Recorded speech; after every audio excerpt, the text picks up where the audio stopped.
Bakit napakalayo ng iyong tingin? Bakit napakalalim ng iyong iniisip? Alam kong may pinagdadaanan ka sa iyong buhay.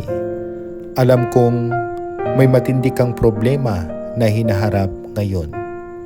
Alam kong maraming pagsubok na dumadating sa iyong buhay. Huwag kang mag-alala, hindi lamang ikaw ang nakaranas niyan.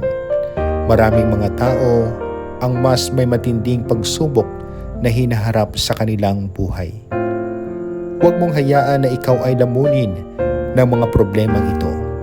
Huwag mong hayaan na ikaw ay malugmok sa matinding pagsubok na dumadating sa iyong buhay. Patuloy lang sa paglalakbay. Patuloy lang sa buhay. Harapin ng may lakas. Harapin ang mga pagsubok na ito. Huwag huminto